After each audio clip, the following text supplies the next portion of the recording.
So here we go again. Hi everyone, and welcome to the third day of the Blockchain Community Day annual conference. This is the 2026 edition, and this is our sixth time in a row, 6th year in a row, featuring this and hosting this amazing conference. And yeah, we are here for the entire week from Monday till Friday. So we have three more days ahead every day with 5 to 6 speakers, amazing talks, amazing sessions. And today we are having 6 sessions. And today we'll be speaking about tokenization, about things like AI and blockchain integration, about things like NPCs, about data, making blockchain data AI native, and even some regulatory and policy things like GBA. And the last one will be about the security things in the sphere of blockchain. There will be a panel session. And yeah, my name is Alec. If you are watching this on YouTube, on X, on the VR community platform, feel free to leave your questions in the live chats wherever you are watching this. And closer to the end of each session, we will be going through the comments and questions, and I'll be asking them to every speaker that we are featuring here today. And whenever you are watching this after we publish the recording, you can also join our Telegram chat and ask any questions or ask for some kind of intro to the speakers from there. And without further ado, I would like to invite our today's guest, Rob. Hello from TokenMinds. Hello, Rob. I think you're now Hi. on the screen. Can you hear us? Yeah, I can. First of all, many thanks for joining us for the second year. Really happy to see you on our stage. And before we start, I'd like to just to ask you to say a couple of words about yourself, about your background, and about what you're working on.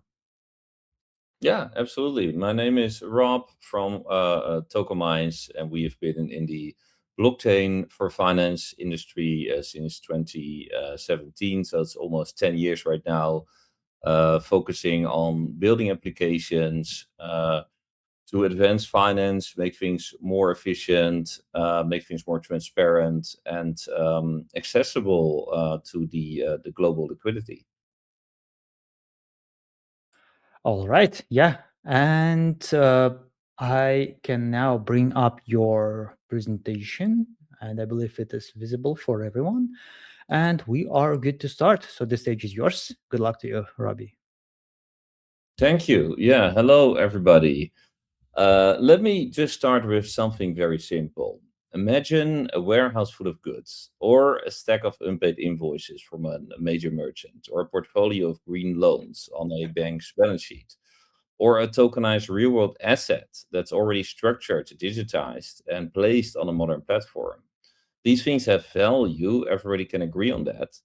But in practice, many of them are quite hard to use and hard to finance and hard to transfer, hard to pool, hard to distribute, hard to move from one institution to another.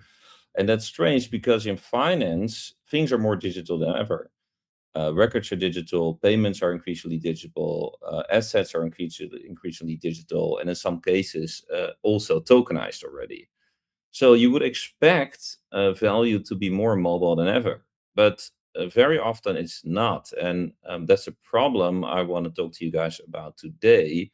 So, not necessarily on creating assets or tokenizing them, but really on making them move. Because one of the most important questions right now in finance over the next few years will be if we can make existing assets portable. We can take an asset that is valuable but locally defined and operationally fragmented, or even institutionally trapped, and make them usable across the entire wider financial network. So finance is full of assets that are valuable in theory, but they're actually quite stuck in practice. And that gap between the value and usability is quite large. And most people talk about finance as if it's mainly about capital, but in a lot of ways, finance is also very much about movement. So can value move from one balance sheet to another? Can one institution understand what another institution is holding? Can an exposure be transferred without rebuilding the whole structure? Can one asset support lending, participation, refinancing, or collateralization beyond where it was first created? If that answer is yes, then finance actually expands. If no, then the capital gets trapped. So when capital gets trapped, the growth slows, liquidity narrows, and balance sheets become less efficient than they should be. So let me make that more concrete. Imagine a large merchant. A merchant has an inventory, a merchant has receivables. Those are real economic assets. A bank might be willing to lend against them, but what happens next? What if that bank wants to reduce its exposure to the financing? What if another bank wants to participate in that financing? What if a loan should be pooled with other loans? What if an original lender wants to refinance it, transfer part of it, or distribute it more widely? What if another financing provider wants to assess the same exposure, but under different or certain conditions? So that's where right now things start to break. It's not because there's a problem with the assets or with the merchant or with the loans itself, but really that every step after the origination becomes harder than it should be. So the merchant sees the inventory one way, the first bank sees it another way, the second bank often has its own credit models, systems, documentation standards, risk frameworks, eligibility criteria, approval process. A custodian may record things one way, a servicing platform may track the performance another way, treasury is focused on funding, risk is focused on exposure, legal is focused on transferability and enforceability, and suddenly something with obvious economic value becomes quite difficult to move. That is the strange reality right now in finance. So we're often good in recognizing the value, but we're much less good in the standardization across institutions. And when the standard, because that standardization is missing, there is a lack of mobility. A lot of people assume actually the hardest part is on creating the assets, and in some markets that might be true, but increasingly that's less true. We know how to create the loans, we know how to originate the receivables financing, we know how to issue the funds, we know how to digitize the record, tokenize the assets. But the harder question right now is, once it exists, what can we do with it? Can we finance it? Can we use this as collateral? Can we distribute it? Can another institution step into the exposure without starting from zero? Can it be refinanced, pledged, partially transferred, or pooled without an excessive friction? So that's where financial systems can show quite a surprising amount of friction. And I think that friction is sometimes misunderstood. On the surface, it looks like a documentation problem, a legal problem, data problem, a technology problem, a settlement problem. And it's partly all of those things, but underneath that is really a coordination problem, a translation problem, a trust problem, a problem of a shared structure. For example, take a portfolio of loans. One institution may have 20 good performing loans on its books, but to another institution, those 20 loans don't appear as one clean investable opportunity. They show up as 20 underwriting exercises, 20 document sets, 20 separate risks, 20 reasons to delay. So instead of looking like liquid, it looks like work. And in finance, if something looks like too much work, usually liquidity disappears quite quickly. That's a hidden tax on asset mobility. It's not that the value isn't there, it's that the cost of understanding and accepting it is too high. That's why I think we need to think about a missing layer in financial infrastructure, not just a settlements layer or a custody layer or even a tokenization layer. So, not just a digital asset layer, a mobility layer, a layer that helps turn valuable but fragmented assets into something that can be understood, accepted, and moved across institutions. Because an asset is not just powerful because it exists, it becomes actually very powerful when people can use it within the financial infrastructure. And in order to be usable, it needs more than just value. It needs a structure. It needs rules, a clear rights, and a shared logic. You can say that every asset that wants to travel through a financial system needs kind of a passport that doesn't just show that it exists, but it's proof of what it is, who controls it, what claims it on it, what risks matter, what conditions apply, and under what rules another institution can take exposure in it. Without that, even a good asset becomes trapped. And I think that's where a lot of the future of finance will be decided. For years, we really focus on the asset creation, more products, more issuance, digitization, tokenization. But if those assets cannot move freely or easily, then a lot of that value really just stays trapped inside of the systems that create it. And that's really a capital efficiency problem. So, what do we need? I think we need three things. First, standardization. Very different assets need to become understandable within a common framework: a receivable, a loan, a pool of loans, inventory, a fund, a fund interest, a warehouse receipt. They're all different kind of assets economically, but they need to be described consistently enough that multiple institutions can assess them, not with necessarily identical views, but with a shared starting point, shared data fields, rights, shared status, shared definitions of what is eligible, pledged, funded, transferred, or settled. Second, a transferable structure. That's an important part, sometimes missed. It's not enough for it to be recorded digitally. It's not enough to sit in a dashboard or a platform. It's not enough to be in a registry or represented as a token, but it has to be structured so that another institution can take exposure in it without rebuilding the transaction by hand. So that means clear eligibility logic, clear exposure logic, clear participation logic, clear transfer conditions, clear governance, clear boundaries on what's being transferred and under what rules. And third, the movement rails.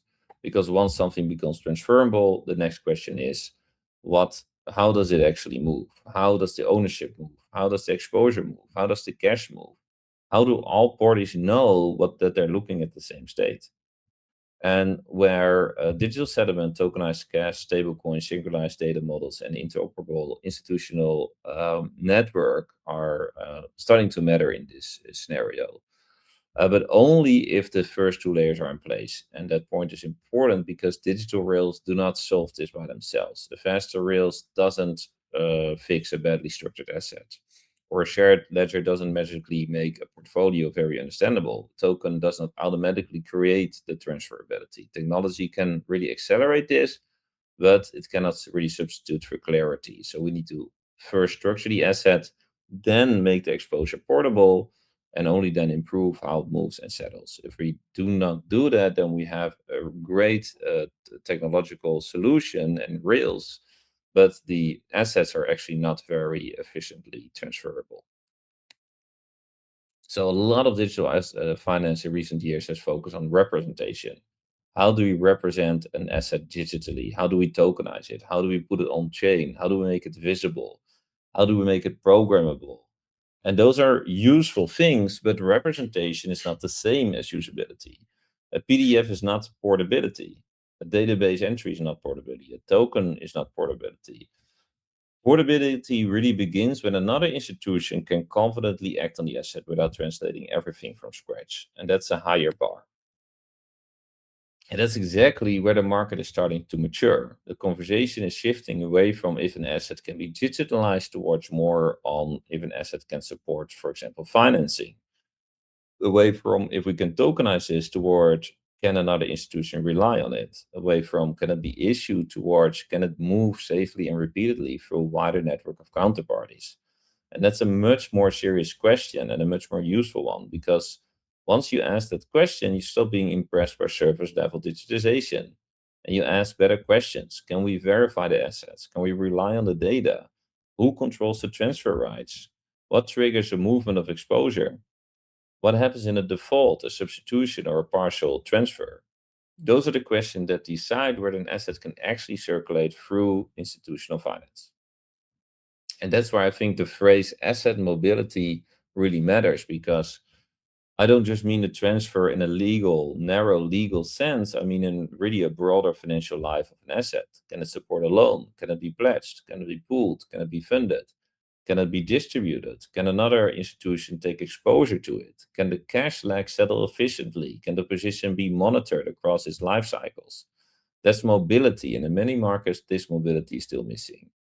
But something really quite important has changed. The underlying technology has matured a lot. For a long time, many people in finance really dismiss blockchain because it's too public, it's too slow, too much exposure, too difficult really to reconcile with the with institutional finance. And that criticism was fair, but right now that gap has narrowed a lot. We're seeing a new generation of infrastructure that's far more aligned how serious financial systems actually work. Blockchain infrastructure that allows selective visibility instead of full public exposure. Infrastructure that keeps sensitive transactions, the data private while still synchronizing state across the counterparties. Infrastructure that's faster and more secure and more precise on how it handles the ownership, permissions, and finality. And that also allows multiple institutions to coordinate on the same asset or exposure without giving up control or confidentiality.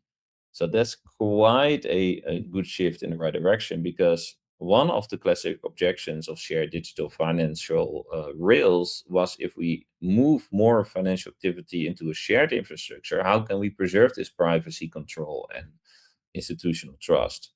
And that's not really an objection anymore these days. There's really good answers to those problems. The rails are becoming capable of supporting visibility, not just visibility, but also coordination, and not just speed, but also control, not just programmability, but also institutional grade security. Because the conversation is no longer just about whether an asset can be digitalized, it's whether it can be digitalized and then safely moved between trusted institutions. So that doesn't really remove the need for legal clarity, governance, or standardization, but it changes what's possible. It brings us back to the real issue, which is not really the rails alone, or not just the asset alone, but the interaction between them. Because once the infrastructure becomes good enough, the bottleneck shifts. The question becomes less if the network can support it, and becomes more if an asset itself is structured well enough so it can move. That's why I think the topic matters a lot right now, not just 5 years ago or 10 years ago, but right now. Because right now, for the first time, the infrastructure is no longer just the excuse. If the asset gets stuck, is increasingly because we have not really solved the structure around it. So I think there's four practical tests we can use to really assess if an asset is ready for the next phase of finance. First one is clarity. Can someone outside the originating institution understand this asset well enough to assess it, trust it, and act on it? The second is acceptability. Can another institution take exposure to it without designing a bespoke process just for one case? The third is controllability. Can the relevant parties define who can pledge, approve, transfer, and settle? And what happens when a rule is triggered? And fourth is the settlement readiness. Once everything else is agreed, can the value and the cash actually move in a synchronized, reliable way? Because if an asset doesn't is not truly mobile, then the final step really still breaks operationally. And that matters right now even more because finance is becoming more fragmented and more interconnected at the same time. More fragmented because we now have many kinds of assets and systems, and venue, custodian models, and rails, registries, digital wrappers, and more interconnected because capital increasingly wants to move across all of them. And that creates a tension. Institutions want flexibility, they want more liquidity, they want more financing options, broader participation, better capital efficiency, but the systems are often organized around siloed definitions of value. These banks understand an asset one way, the platform understands it another way, custodian records it one way, financing provider needs a different structure, and this legal framework covers one type of transfer but not another. And when that translation fails, the asset will get stuck again.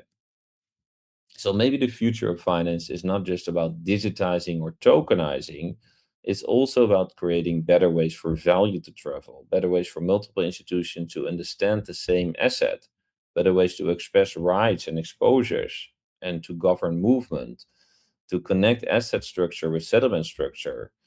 So perhaps that's where the real strategic opportunity now sits, not only in creating more digital assets, but in making valuable assets easier to finance, distribute, reuse across different systems, because the institutions that actually solve that problem will unlock trapped balance sheet capacity. They will reduce friction in participation, they will widen financial networks, they will make capital more fluid. And that's in the end what the financial infrastructure is supposed to do. So when we talk about financial innovation, I think we should ask slightly different questions. Not just if we can tokenize it, but can it travel? Can it support financing? Can it work on legal risk and operational reality? Can it move repeatedly, not just once? Can it become part of a broader system of liquidity? That's when value really stops being trapped and starts becoming useful. That's when the digitalization becomes more than just representation, and when the infrastructure becomes more than just a technical layer. So perhaps the next phase in financial innovation is not just if we can make the assets digital, it's about making them portable as well. Not just valuable in theory, but really actionable across institutions. So it's maybe the next question for this decade in finance is not only if we can tokenize it, but can we make those assets travel? Thank you. All right. Just let me quickly jump into the stage and start the Q&A session. I appreciate it, Robbie. Great presentation. And I see a couple of questions in the live chats.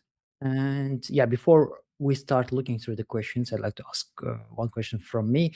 So let's imagine if a project wants to get its tokenized assets to be accepted as a collateral, and what should it build first? If you want your assets to be used, your tokenized assets to be used as collateral, right? Mhm. So it depends a little bit on the type of asset, because what you really want to do if you want to use it as collateral, you want to basically link it to financing provider. So what we usually do is we really connect those two parties in the same operational platform, and obviously it's blockchain based, so it's easily expandable across different institutions. But yeah, the first thing you really want to make sure of is that the infrastructure used actually matches the financing provider for that particular collateral type. Mhm. All right. And one more question. So, you know, when we hear a lot about tokenization, it seems like the technology itself is pretty much ready nowadays. I mean, from the engineering standpoint, it's pretty clear how to build that, how to prepare that, but the adoption problem still exists. And what kind of problems do you think there are with adoption, and how to accelerate that adoption? Yeah, I mean, that's really a multifaceted thing, because on the one hand, we're talking really on, financial institution adoption, because a lot of, asset tokenization is, kind of embedded in financial institutions. And they in turn are embedded in like local jurisdictions, and then local jurisdictions have certain regulation that are impacting the assets that are being tokenized. So in that sense, it's not an extremely fast process. So the adoption really is also highly dependent on those, kind of localized regulatory environments. Um, so yeah, I think it depends. In my mind, what I've seen, I would kind of categorize it roughly in maybe two baskets. One is really kind of the real traditional financial institutions that are looking into this, and they're basically, what I've seen is following the regulatory environment. So they won't really actively move unless the regulator will kind of change things in that environment. So they're more adaptive to that environment. And then there's also more of the fintech players, and they are definitely a little bit more more innovative. We've seen, especially in that we talked about collateral in this presentation. If you talk, for example, about trade financing, where there's also a lot of cross-border settlement involved, then you have the benefits of stable coins, using it as a back rail, and then you combine it with the collateral tokenization as well. So then that moves definitely quicker. There's more activities on that side, but that's less visible, I think, because it doesn't really necessarily make the news, and it's also not something that people in their everyday lives will touch, since it's a little bit more niche on that end. Mhm. All right. And one more question comes from the chat. It says, is the main blocker really demand or risk/compliance sign off and balance sheet treatment?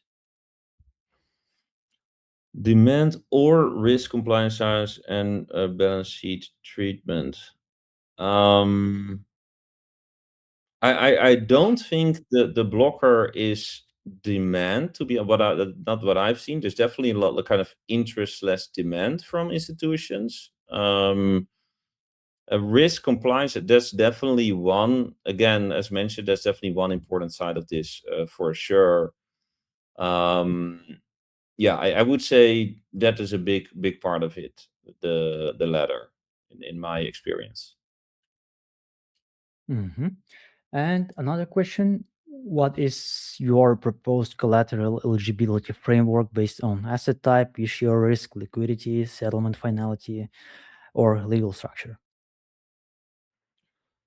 Um, so what collateral eligibility, I assume this is like, uh, are we talking about collateral eligibility for financing or collateral eligibility for this tokenization, if it can be tokenized? Um, I'm gonna assume the latter for a second here. So in that case, and yeah, again, I think theoretically, um, you know, some things might be a little bit easier to tokenize, like for example, an account receivable, because there's a lot of verifications you can do around this. Because obviously you don't just want to have a representation, you want to have a level of trust that, the asset isn't double pledged, and it's verified. um, so I think, um, for example, we build a system around that to verify all of the details around the accounts receivable collateralization. Um, so let me see if I end correctly, fully have encompassed your question here: liquidity, settlement finality, and legal structure. Um, yeah, again, if the question is about a framework around eligibility, I would say really the framework really is dependent on the actual assets. And the whole decision tree is really more based on, what requirements, for example, for the financing provider are there on this particular asset verification, for example. Hmm. Yeah, so whoever asked this question, if you have any more details, any more context, just send that to our Telegram chat and I can connect you directly to Rob and you can continue the discussion there in text. And yeah, I think this will be it for the first session. Thank you so much, Rob, for this amazing presentation. We will definitely attach your presentation from the last year in the description as well. And yeah, looking forward to see you on our stage next time too. Looking forward to. Thank you so much for having me. Appreciate it. Thanks, Rob. And just in a minute, after a short transition, we'll be back with the second speaker, with the second session. We'll be speaking about AI agents and blockchain. So please stay tuned. We'll be back in a minute.